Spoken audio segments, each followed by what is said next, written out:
ये मेरा कुत्ता है और इसका नाम है किलर, और ये जो है रॉटविलर है। मात्र 1 साल 4-5 महीने का भी फ़िलहाल ये है, और इसी की बदौलत हम इतनी सब्जी जो है वो खेतों में लगा पा रहे हैं। इसको देखते हुए बंदर जो है कोसों दूर भागता है। नमस्कार साथियों, मिस्टर रंगतौड़ा चैनल में आप सभी का हार्दिक स्वागत है। दोस्तों, मैं हूं आपका दोस्त इंद्र सिंह बोरा। आज मैं आप लोगों को ऐसे प्रगतिशील किसानों से मिलाने जा रहा हूं कि आपको मज़ा आ जाएगा उनकी बात सुनकर, और उनका जो एक्सपीरियंस है उसको देखकर, और उनके जो बागवानी है उसको देखकर। तो ये हमारे साथ बैठे हैं हमारे मोहन सिंह कुंवर जी, जो पेशे से अध्यापक हैं और पार्ट टाइम में घर में काम करते हैं और एक समृद्धिशील किसान हैं। तो आइए इनसे जानते हैं। मोहन जी, आपका स्वागत है। नमस्कार बोरा जी, आपका बहुत बहुत धन्यवाद। बोलिए बोरा जी। मोहन जी, मैं आपके पास आज ये जो आपकी जो ये फसल है, जैसे कद्दू की फसल है, और ये क्या लगी है, खीरा और गोल कद्दू भी आपके पास है, और इसके अलावा जो है आपने बहुत सारे जो है बंद गोभी है, फूल गोभी है, हाँ, ककड़ी है। तो ये आप हमको दिखाएंगे, और जिससे कि लोग देखकर लाभान्वित हो सके और लोग भी खेती बाड़ी की ओर अग्रसर हों, ये मेरा प्रयास है। तो मोहन जी, आपने ये प्रेरणा कहाँ से ली? नमस्कार सभी साथियों को जो भी सुन रहे हैं। सबसे पहले तो मैं अपना परिचय दे दूं। मेरा नाम मोहन सिंह कुंवर है, और मैं अभी जो है प्रेजेंट टाइम में country wide public school Bageshwar में एक फ़िज़िकल एजुकेशन टीचर के रूप में मैं कार्यरत हूं, और पिछले 15-16 सालों से मैं वहां पर काम कर रहा हूं। और पार्ट टाइम जॉब के तौर पे मैं थोड़ा सा जो है खेतीबाड़ी करता हूं, उसमें ध्यान लगाता हूं थोड़ा सा। तो सीजनली सब्ज़ी हम लोग उगाते हैं, जिसका हमें बहुत ज़्यादा बेनिफिट मिलता है। जैसे कि अभी आप देखेंगे कि पीछे 2 खेतों में हमारे कद्दू हैं, और इन्हीं 2 खेतों में अगर हम धान गेहूँ लगाते तो इतनी अच्छी आमदनी प्राप्त नहीं होती। मात्र क्या निकलता 1.5 या 2 बोरा धान होता या गेहूँ होता, जिसकी जो कॉस्ट है वो नियर अबाउट 15 या 2,000 रुपये के करीब होती, और वो फसल जो है 6 महीने में होकर तैयार होती है। अब जो हम सब्ज़ी लगाते हैं ये क्या होती है, 3 महीने में हमें रिज़ल्ट दे देती है। और अभी इन 2 खेतों से करीबन हमने 20-25 हज़ार रुपये के कद्दू अभी बेच दिए हैं। अभी थोड़ा सा कद्दू और अभी बाकी हैं, अभी शेष आने बाकी हैं। तो ये मान के चलिए कि इन्हीं 2 खेतों से करीबन 35 हज़ार रुपये के करीब जो है हम इस सत्र में जो है कद्दू बेच चुके हैं। साथ में इसके साथ साथ हमने गोभी भी लगाए थे, और गोभी 3-4 खेतों में हमारी गोभी थी, जिसमें हमने 15-20 हज़ार की बंद गोभी, फूल गोभी, और एक खेत हमारा मटर का था, जिसमें अभी बरसिम जानवरों के लिए हमने बो रखी है। करीबन 6-7 हज़ार के मटर हमने उसमें से भी निकाले हैं। और अभी आने वाले सीज़न में अभी आप देखेंगे पीछे जो हैं हमारे खीरे के पौधे बिल्कुल तैयार हो रहे हैं, और अभी एक नर्सरी रखी है, और नर्सरी में करीबन 100-150 पौधे अभी खीरे के अभी हमारे अभी लगने हैं। और दोनों पॉली हाउस में भी आप देखेंगे तो वहाँ भी खीरे लग चुके हैं, और पूरी जाल बिछ चुकी है। तो जो अभी आने वाला सीज़न है, इस सीज़न में काश्तकार को सब्ज़ी लगाकर दुगना तिगुना जो है वो अपना मुनाफा कमा सकता है। अभी आप शिमला मिर्च, भिंडी, लौकी, करेला, खीरा, बैंगन, कई प्रकार की सब्जियां जो हैं वो इस सीज़न में अभी लगती हैं, और जिससे काश्तकार बहुत ज़्यादा मुनाफा कमा सकता है। तो मोहन जी, आप इतने पढ़े लिखे हैं, MSc है शायद आप? जी, BCom BA MA कर रखा है हमने। MA वाले हैं, और कई साल आपको पढ़ाते हुए। कितने साल हो गए आपको पढ़ाते हुए? वैसे तो कंट्री वाइड में मुझे 15-16 साल हो गए हैं। उससे पहले अगर मैं बात करूँ उत्तरायण एकेडमी में भी मैंने 1 साल, और उसके साथ में मैंने एक द मॉडर्न पब्लिक स्कूल दारसू में भी 7-8 साल का, करीबन 25-26 साल का एक्सपीरियंस हो गया है पढ़ाई के क्षेत्र में। जी मोहन जी, आपका बहुत बहुत धन्यवाद, क्योंकि आपने ये बताया कि पढ़ाई के साथ साथ आप जो हैं पार्ट टाइम ये कृषि करते हैं। तो आप इतना पढ़ा लिखा होने के बावजूद भी कृषि कार्य कर रहे हैं, इसके लिए वो कहावत सिद्ध होती है कि उत्तम खेती मध्यम बान, निश्चित चाकरी भीग निदान। तो आप जो अनपढ़ लोग हैं या कम पढ़े लिखे लोग हैं, जो घूमते हैं इधर से उधर खाली फालतू का, उनके लिए क्या करना चाहेंगे? देखिए, इंसान को अपनी आय जो है कहीं ना कहीं से अर्जित करनी होती है, अपना घर बार उसे चलाना है, तो आवश्यक रूप से उसने कुछ ना कुछ जो है पेशा उसे अपनाना पड़ेगा। तो ऐसे ही हमने इस कृषि को अपनाकर अपनी आय को दुगनी तिगनी करने की कोशिश की है, और वो कोशिश जो है वो प्रयासों से सफल होती है और वो सफल हो भी रही है। धन्यवाद आपका बहुत बहुत। अभी आपको हम मोहन जी के सारे खेत खलिहान दिखाएंगे, आप बने रहें। और हमारे बीच हैं एक प्रगतिशील किसान सुरेश खेतवाल जी। सुरेश जी, आपका स्वागत है हमारे चैनल में। धन्यवाद। आप क्या कहना चाहेंगे, जैसे मोहन जी ने कृषि उगाई है, आपने भी कृषि उगाई है, तो कितना बेनिफिट है, मतलब कितना नहीं है, मतलब ये बताएंगे आप कुछ दर्शकों को? नमस्कार बोरा जी। इस क्षेत्र में जो आदमी काम कर सकता है बहुत बेनिफिट है। पढ़ा लिखा होने के नाते भी आदमी इस क्षेत्र में, हमारे ग्राम घिरौली में सारे लोग जितने भी पढ़ लिख के डिप्लोमाधारी है या डिग्रीधारी हैं, सारे लोग जिनको जॉब बाहर नहीं मिली या पसंद नहीं आया या सरकारी जॉब, वो आज इस क्षेत्र इस क्या खेती और उद्यानी में जुड़े हुए हैं। हमारी ग्राम पंचायत घिरौली जो है बागेश्वर की नंबर 1 उद्यानी में आती है। हमारे वहाँ से कद्दू हो गया, गोभी हो गई, मटर हो गया, टमाटर हो गई, खीरा हो गया, मतलब जो तमाम सब्जियां हैं घिरौली से भरपूर मात्रा में बागेश्वर ज़िले को जाती है। और यहाँ पर आजीविका के और भी दुग्ध डेयरी है, दूध भी प्रचुर मात्रा में बागेश्वर को जाता है। और घिरौली जो है, यहाँ पर जो भी है पढ़े लिखे लड़के नवयुवक जो हैं सभी उसी क्षेत्र में जुड़े हैं, और सभी का घर जो गृहस्थी है अच्छी खासी चलती है, सब अपने आप में संपूर्ण है। मैं इतना ही कहूँगा। धन्यवाद। बहुत बहुत धन्यवाद आपका, हमारे मोहन सिंह कुंवर जी का और हमारे सुरेश खेतवाल जी का। और हमारे बीच चचा भी यहाँ पर, चचा बैठे हुए हैं। चचा, 2 शब्द आप भी कहेंगे खेती किसानी के लिए? आर्मी रिटायर्ड हैं हमारे चाचा सूबेदार से, और 2 शब्द चचा भी कहेंगे खेती बाड़ी के लिए।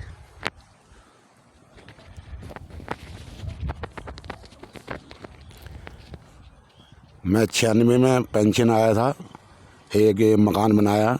मकान बनाने के बाद फिर मैंने सब्जी का धंधा किया। 30-35 साल हो गए सब्जी का धंधा करते करते। अभी मैंने जितने भी सब्जी मैंने सारे गिरोह वालों को मैंने सिखाया है। और कद्दू लगाना, खीरा लगाना, और क्यों नहीं गोभी लगाना, बंद गोभी लगाना, फूल गोभी लगाना, सब काम किया मैंने हैं। अभी 35 साल हो गए पेंशन आया हुआ, अभी भी सब्जी का धंधा कर रहा हूँ। और उस पर डे जो है सब्जी 50 केजी 60 केजी लगभग सुबह जाती है, पर डे जाती है। पर डे और ले जाता हूँ मैं गाड़ी में रख के, और दुकान में सेल करके आता हूँ, फिर घर आता हूँ। और उसके बाद और क्या बोलूँ मैं, दूध का काम है। और चचा का दूध का काम भी है, गाय पाल लिखी और स्टैंड बढ़िया चीज़ 3-4, और बहुत अच्छा जो है इनका खेती बाड़ी में वर्चस्व है। और सब लोगों को इन्होंने बताया कि खेती बाड़ी कैसे की जाती है, और उद्यान से 3-4 बार ये प्रशस्ति पत्र इनको मिल गया है, और काफ़ी अच्छे प्रगतिशील किसान हैं। तो दोस्तों, आइए आपको दिखाते हैं इनके खेत खलिहान। आइए दोस्तों, मैं आपको अपनी बागबानी दिखाता हूँ। तो शुरू करते हैं यहाँ से। ये जो है आप देख रहे हैं लंबे वाले कद्दू हैं, और आज सुबह ही इसमें से करीबन 125 किलो कद्दू जो है मार्केट गए हैं। ये लंबे वाले कद्दू हैं, आप देख सकते हैं। इनकी सब्ज़ी जो है वो बड़ी टेस्टी होती है। और ये पूरा खेत आप देख रहे हैं, करीबन 140-45 पेड़ इस ऊपर वाले खेत में है, और इसमें से हम करीबन 25,000 की जो है कद्दू मार्केट में सेल कर चुके हैं। कद्दू की डिमांड इतनी ज़्यादा है कि उसकी पूर्ति नहीं हो पा रही है।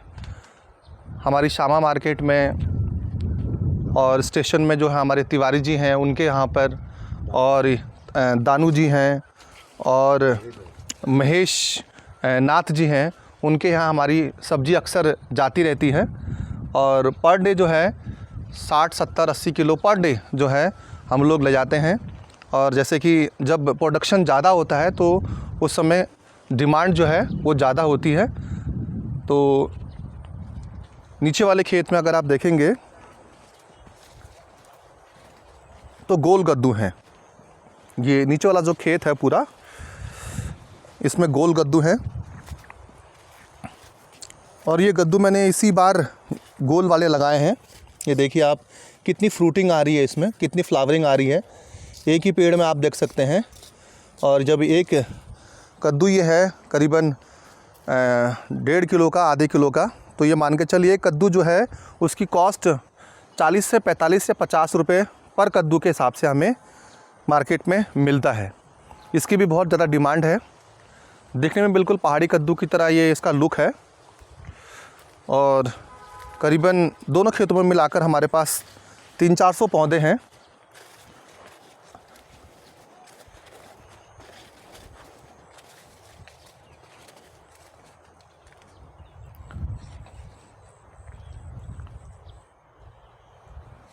आज थोड़ा सा आपको खेतों में कद्दू कम दिखाई दे रहे होंगे, क्योंकि जैसे मैंने आपको बताया कि सुबह ही हमने इसमें करीबन 125 किलो डिमांड की पूर्ति की है। और अभी भी कद्दू जो हैं निरंतर लग रहे हैं। आप देख सकते हैं फ्लावरिंग हो रही है।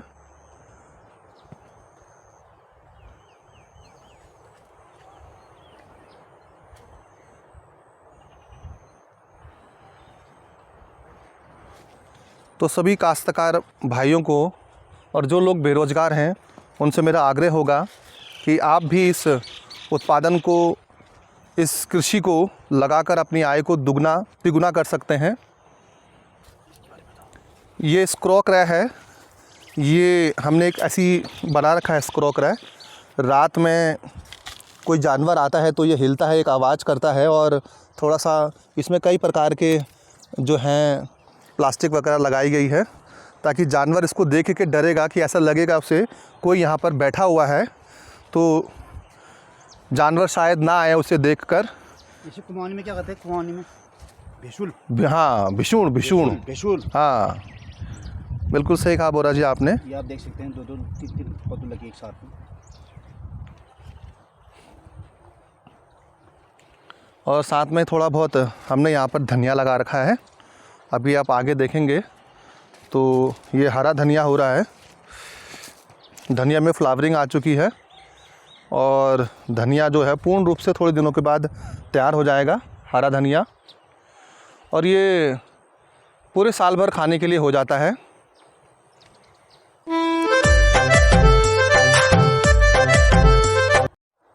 और यहीं पर हमने खेत में बंद गोभी लगा रखी है।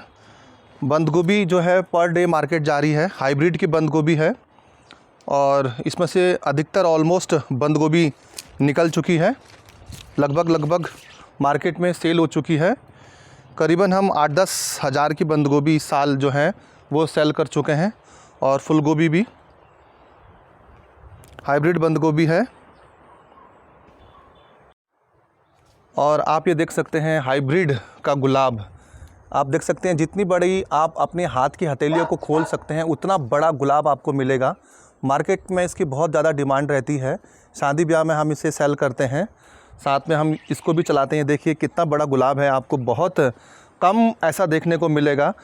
ऐसा कहा जाता है कि गुलाब के पत्ते जितने बड़े हों गुलाब उतना ज़्यादा बड़ा होता है। तो आप देखेंगे ये बड़े पत्तों वाला गुलाब हमारे पास है।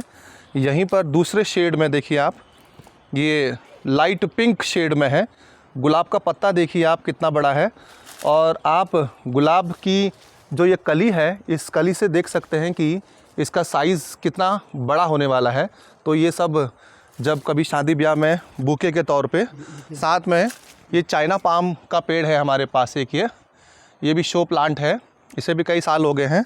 और ये मोरपंखी जिसे हम कहते हैं, ये मोरपंखी का प्लांट है। और अगर आप चारों तरफ नज़र डालेंगे तो एक शानदार बगीचा मैंने बनाने की कोशिश की है। साथ में मेरा इसमें भी इंटरेस्ट रहता है। और इधर पर जो हमारे पास ग्लाइडिया है और ये जो आपने देखा होगा, आपको पता है ग्लाइडिया, ये 5-6 प्रकार की ग्लाइडियो की मेरे पास वैरायटी है, जिसमें सफ़ेद है, रेड है और ऑरेंज है और पिंक है। 5-6 प्रकार की मेरे पास ग्लाइडिया की प्रजाति है। और ये अंगूर का आप एक पौधा देख सकते हैं, और अंगूर में देख रही है आप फ्लावरिंग हो रही है। बेदाना वाला जो है, ये इसके अंदर दाना नहीं है, ये ऐसा वाला अंगूर है। बहुत अधिक मात्रा में इसमें अंगूर लगते हैं और ये बहुत पुराना पेड़ हमारे पास है, करीबन 8-10 साल हो गए हैं इस पौधे को। और थोड़ा बहुत मैं इंटरेस्ट रखता हूँ। ये रास्ते के दोनों तरफ मैंने मोरपंखी के पेड़ लगाए हैं और समय समय पर इन मोरपंखी की जो है वो कटाई होती रहती है। और ये अम्ब्रेला प्लांट है, यहाँ पर ये हच का प्लांट है हमारे पास। तो दोनों तरफ देखेंगे आपको लोकेशन जो है वो बड़ी अच्छी दिखाई देगी। तो जब भी कोई इस व्यू का नज़ारा लेता है तो यहाँ अवश्य वो एक फ़ोटोग्राफ़ी करने की सोचता है, क्योंकि पहाड़ों में ऐसा जो है लुक बड़ा कम मिलता है देखने को। ये गुड़हल का पौधा है हमारे पास, यहीं पर आप गुलाब देखिए, ये गुड़हल का पौधा है हमारे पास। और यहाँ पर हमारे पास ये वाइट जो चमेली, जिसको हम कहते हैं, चमेली का जो तेल बनता है जिससे बड़ी खुशबू आती है, तो सफ़ेद रंग के फूल होते हैं इस चमेली में। और यहीं पर लहसुन का हमारे पास एक लहसुन का खेत है, लगभग लहसुन बिल्कुल तैयार हो चुका है। और वहीं पर हमारे पास आम के जो हैं वो ये हाइब्रिड मैंगो ट्री है, ये ज़्यादा बड़े नहीं होते हैं, आम्रपाली इस प्रजाति का नाम है। ये कंटर में कनिस्तर जो टिन होता है बड़ा वाला, जिसमें डामर आता है, उस टिन में भी हम इनको पौधारोपण कर सकते हैं। ये आप देख रहे हैं कैक्टस का पौधा है और इसमें पानी की मात्रा बहुत कम होती है, कम चाहिए इसको, नामात्र पानी चाहिए इस कैक्टस को। ये बिना पानी के, हाँ बिल्कुल, मरुस्थलीय पौधा है ये कैक्टस। देखिए आप, मरुस्थल में होता है तो इसमें पानी की। और ये मनी प्लांट है, कहते हैं मनी प्लांट जितना ज़्यादा बड़ा होता है जिसके यहाँ, उसके यहाँ उतनी मनी होती है, ऐसी एक कहावत है। ये मैंने कुछ गमले रखे हैं और इनकी भी मैं बागबानी करता हूँ। ये मैंने सब हल्द्वानी से मंगाए हैं, अलग अलग प्रजातियाँ हैं। ये क्रोटोन है और ये क्रोटोन के 2 पेड़ हैं, आप इसको देखिए, ये भी एक अम्ब्रेला प्लांट है। और साथ में ये कई प्रकार के प्रजातियां हमारे पास यहाँ पर मौजूद है। ये एलोवेरा है, आप देख सकते हैं इसको। और इस एलोवेरा को हम जो है दवाई के तौर पे, क्रीम के तौर पे इस्तेमाल करते हैं। ये भी एक मनी प्लांट की प्रजाति का एक पौधा है, लोग शो प्लांट के तौर पे इसको अपने घरों में रखते हैं। और यहीं पर ये स्पाइडर का पौधा है, स्पाइडर जो मकड़ी की जो जाल होती है, ये स्पाइडर प्लांट है। और यहाँ पर आप इसको देखेंगे चाइना पाम है। और ये जो है आपको मैं बता दूं, ये सेब के पौधे हैं। हमने सेब खाया था और हाइब्रिड का सेब था और इसे हमने लगा दिए थे। तो ये सेब के 4 पौधे जो हैं यहाँ पर अपने आप मतलब जम गए हैं, हमने जमाए इनको और तैयार हो गए हैं बिल्कुल। अब देखते हैं इसका क्या परिणाम निकलेगा। और सेब बहुत बड़े थे। यह एरिका पाम हमारे पास मौजूद है।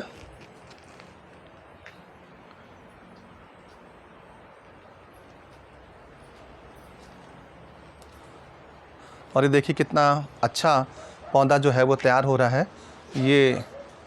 ये खाली गमले मैंने लिए हैं। अब इन फ्यूचर में मैं इनमें जो है प्लांट करूँगा, प्लांटेशन करूँगा। तो ये 2 खाली गमले मेरे पास मौजूद हैं।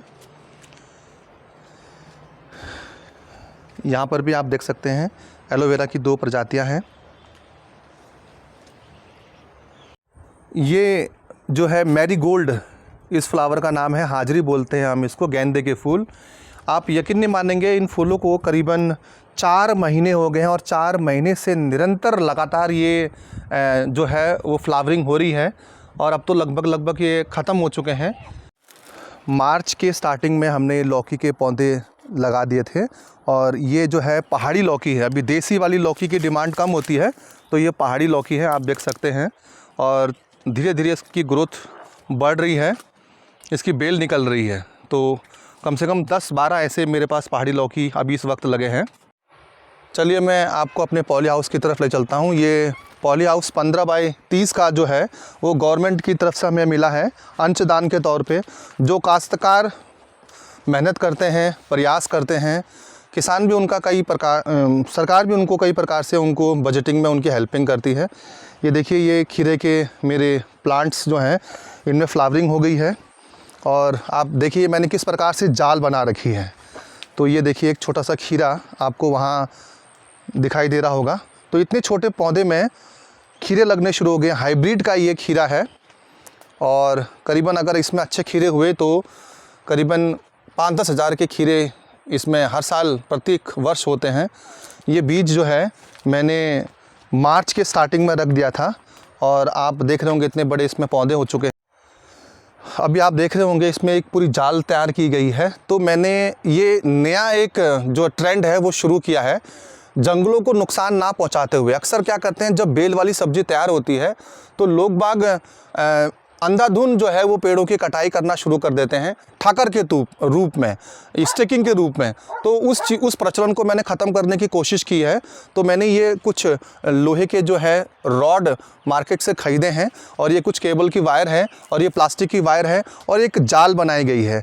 आप देखेंगे इस प्लांट को, गोरा जी थोड़ा सा यहाँ पर लगाइएगा। तो ये जो प्लांट है ठीक अपने आप, इनकी जो ये बेल है ये इनके हाथ का काम करती हैं। ये ठीक अपने आप को पकड़ते हुए और इस तरीके से अपने आप वो ऊपर जाएंगे। कहीं हमें कुछ करने की ज़रूरत नहीं है। बट इसके लिए आप देख रहे होंगे कितनी मेहनत जो है वो किसान करता है। दिन रात जब मेहनत करेंगे हम, तभी उसका हमें परिणाम और फल मिलेगा। ये मेरा कुत्ता है और इसका नाम है किलर और ये जो है रॉटविलर है। मात्र 1 साल 4-5 महीने का भी फ़िलहाल ये है और इसी की बदौलत हम इतनी सब्ज़ी जो है वो खेतों में लगा पा रहे हैं। इसको देखते हुए बंदर जो है कोसों दूर भागता है। चलिए आइए मैं आपको अपनी गौशाला भी दिखाता हूँ। मेरे गौशाला में 2 बहुत सुंदर जो हैं गाय इस वक्त मौजूद हैं और ऐसी नस्ल आपको बहुत रेयर देखने को मिलेगी। ये देखिए, ये 3 साल 2-3 महीने का ये जो है मेरे पास रेड सिंधी जिसको हम कहते हैं, और ये बागेश्वर में केवल 3 लोगों के पास ये रेड सिंधी इस प्रकार की प्रजाति है। आप इसका कंधा देखिए, आपको इसके कंधे को देखकर बैल का जो कंधा होता है, जू जिसमें हम जू रखते हैं हल बांधने के लिए, ये बिल्कुल सेम जो है उसी वैरायटी का है और इसका नाम मैगी है। और ये इसकी माँ है जर्सी, माँ जो है जर्सी है। हाइब्रिडेड है दोनों। करीबन 8-10 लीटर पर डे ये दूध देती है और ये भी हमारा एक रोज़गार का साधन है। मार्केट में हम इसको सेल करते हैं 50 रुपये प्रति लीटर दूध के भाव से 8-10 लीटर जो है वो प्रत्येक दिन हमारा दूध सेल होता है। ये एक बकरी भी पाल रखी है मैंने बड़े प्यार से और इसका नाम लाली है। और ये घुंघरू, आप आवाज़ इसकी सुन रहे होंगे, ये घुंघरू भी लगा रखा है। बकरियों से बड़ा लगाव है मुझे। पहाड़ी बकरी है हमारे पास इस वक्त ये। तो ये मेरा घर है, आप पीछे देख सकते हैं। तो मेहनत करने से क्या चीज़ सफल नहीं होती है। तो इस घर में कुछ जो फाइनेंस हुआ है उसमें मेरा भी हाथ है। हालांकि मेरे पिताजी जो हैं वो आर्मी रिटायर्ड नायक सूबेदार हैं, बट जब हमने दूसरा मंजिला बनाया तो दूसरे मंजिले में कुछ जो योगदान है वो इस कृषिगत क्षेत्र का भी है, जहाँ से हमें अच्छी अर्निंग होती है। और लास्ट में मैं जनता को ये संदेश देना चाहूँगा कि नौकरियाँ जो हैं आज के समय में मिलना बहुत मुश्किल है, क्योंकि भगवान मिल जाएगा पर नौकरियाँ नहीं मिलेंगी। तो इसीलिए जो लोग इस क्षेत्र में जुड़ना चाहते हैं तो वो अवश्य जुड़ें। और मैं आपको हर एक प्रकार की जो फैसिलिटीज़ हैं या जो या ये कहें जानकारी है वो मैं आपको देने को तैयार हूँ। और बहुत सारे काश्तकार मेरे पास आते भी हैं और मुझे खेतों में ले जाते हैं और मुझसे जो भी कृषि में उनके व्यवधान या जो बीमारियाँ या किस मौसम में क्या लगाना है तो वो सब पूछते हैं और मैं उन सबको जो है उसकी राय अवश्य देता हूँ। और साथ में हमें हॉर्टिकल्चर से, कृषि विभाग से भी और हॉर्टिकल्चर विभाग से भी, दोनों विभाग से हमें अंश दान के तौर पे और फ्री ऑफ जो है कॉस्ट के तौर पे हमें बहुत सारी सुविधाएं वहाँ से उपलब्ध हुई हैं। ये 2 पॉली हाउस आप देख रहे हैं, तो ये 2 पॉली हाउस भी हमें विभाग के द्वारा मिला है।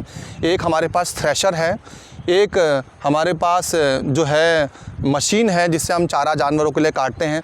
2 मेरे पास ट्रैक्टर हैं, एक 2006 में मिला था और अभी एक ट्रैक्टर हमारे पास और हैं।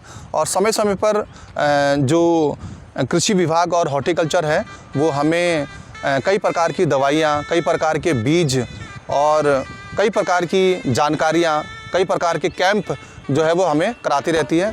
तो जो लोग फालतू घूमते हैं या जो लोग बेरोज़गार हैं और जो लोग सपने देख रहे हैं अच्छे अच्छे रोज़गार के, तो उनसे मैं कहना चाहूँगा कि थोड़ा सा आप इस ओर अपने कदम को बढ़ाइए और अपने बलबूते पे, अपने मेहनत पर कुछ करने की कोशिश कीजिए। आप सभी का धन्यवाद और ये प्यार और स्नेह आप लोगों का बना रहे।